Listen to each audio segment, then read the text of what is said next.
یہ کہہ رہا تھا ایک اور ولی کی بارگاہ میں لے چلوں جن کی روحانی طاقت کا حال یہ ہے. اللہ اکبر.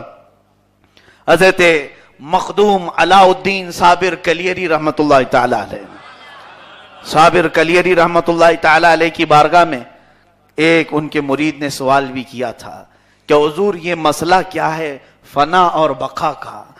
یعنی فنا انسان ہو جاتا ہے، موت اس کی ہونے کے بعد وہ فنا کی طرف چلا گیا، لیکن ہم نے سنا ہے بہت سارے بزرگان دین کو کہ فنا ہونے کے بعد بھی وہ باقی رہتے ہیں. ایسا کیسے ہو سکتا ہے؟ ایسا کیسے ہوتا ہے؟ تو یہ فنا اور بقا کیا چیز ہے؟ ہمیں تو اب تک دماغ میں آ نہیں سکی. بہت سارے بزرگوں کے بارے میں سنا کہ ان کو لوگوں نے مرنے کے بعد بھی، موت کے بعد بھی دیکھا ہے چلتے پھرتے. کیسے ہو سکتا ہے؟ حضرت صابر کلیری رحمت اللہ علیہ نے فرمایا کہ کسی اور وقت پہ میں جواب دوں گا.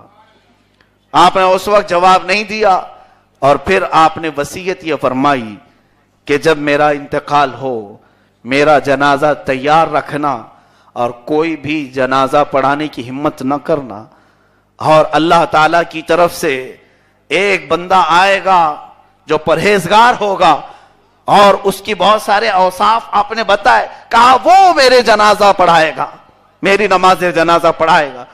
آپ نے جو اوصاف بتائے تھے اس طرح کا کوئی آدمی دکھتا بھی نہیں تھا. جتنی کیٹیگری اس کے اندر ہونی چاہیے نماز جنازہ پڑھانے کے لیے ویسا کوئی نظر نہیں آتا تھا. انتقال کے بعد آپ کی وصیت کے مطابق آپ کے جسم پاک کو اسی طرح سجایا گیا، کفنایا گیا، جنازے میں لا کر رکھا گیا. لاکھوں کی مجمع میں، ہزاروں سے لاکھوں میں تبدیل ہوا مجمع، اور بے انتہا لوگوں کے درمیان جنازے کا انتظار. علماء کرام، مفتیان اسلام، بڑے بڑے مشائخ کھڑے ہیں، لیکن جرت کسی کی نہیں ہوئی آگے بڑھنے کی.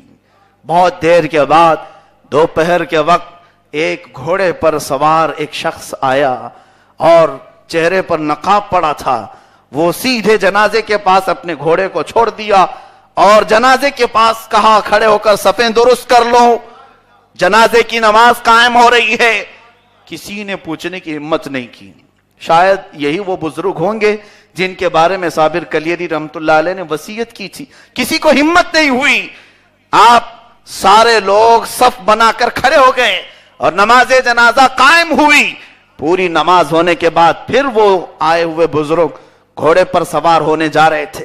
ان کے مریدین صابر کلیری رحمت اللہ علیہ کے قریب چلے گئے، اس بزرگ کو پکڑ لیا اور کہا ذرا ہمیں یہ تو بتائیں آپ ہیں کون؟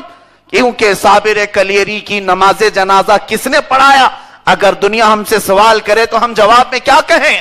کون پڑھایا؟ اس کی تعریف کیا ہے؟ وہ کہاں سے آیا تھا؟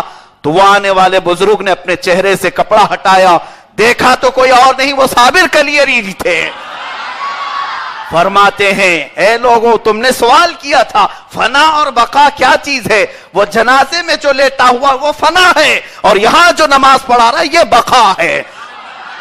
روح مرنے کے بعد بھی اگر جسم کا ساتھ نہ چھوڑے اور پھر سے اس کے اندر زندگی برقرار ہے تو یہ وہ روحیں ہیں جن کے متعلق رب قدیر نے فرمایا یا ایتھا النفس المطمئنہ ارجعی الی ربک راضیۃ مرضیہ، اے پاکیزہ جان چلی آ میری طرف راضی برضا ہو کر. فادخلی فی عبادی وادخلی جنتی، میری جنت میں داخل ہو جا، میرے بندوں میں شامل ہو جا. یہ ان روحوں کے لیے رب نے فرمایا جو روحیں رب کو راضی کر گئی. اے میرے